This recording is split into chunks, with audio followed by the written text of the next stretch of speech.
One day, Thomas was at the quayside of a small village. Fish were being loaded into his cars. The work took a long time.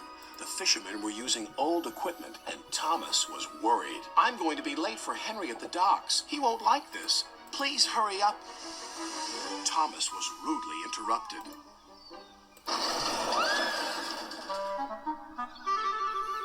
His driver and fireman laughed. Phew, sniffed Thomas.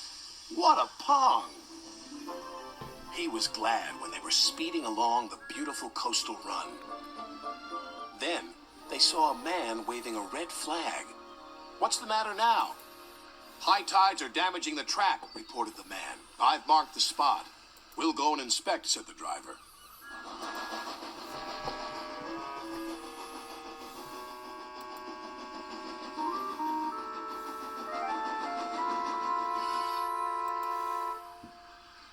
It would be dangerous for heavy engines like Henry, agreed the driver. But for Thomas, it's safe enough. The guard left a red oil lamp by the damaged track to warn engines. When we get to the docks, I'll tell them to close the line.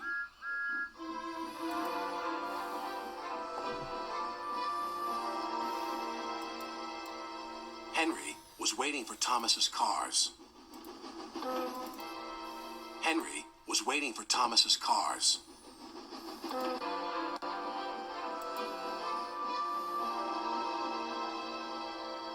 Henry was waiting for Thomas's cars.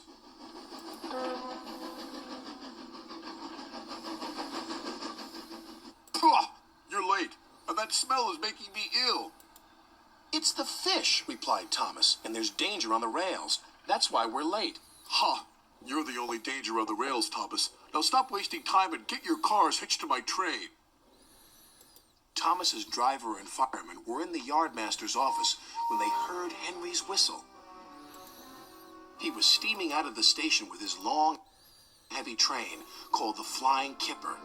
He was steaming out of the station with his long, heavy train called the Flying Kipper.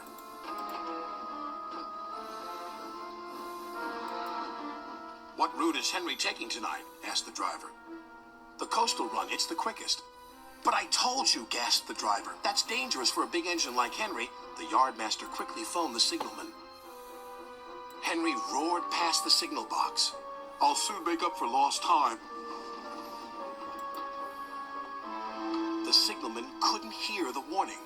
By the time he did, Henry was far away in a cloud of steam.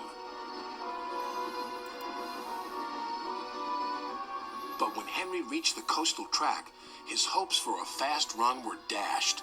Fog floated everywhere. I can't see, cried Henry. Nor could his driver. Vanished. Fog floated everywhere. I can't see, cried Henry. Nor could his driver.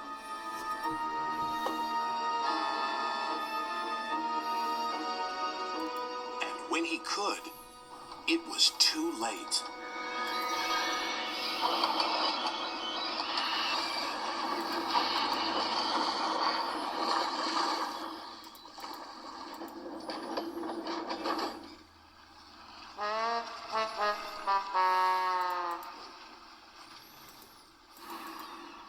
As soon as the tide was high enough, Henry was craned out of the water. As soon as the tide was high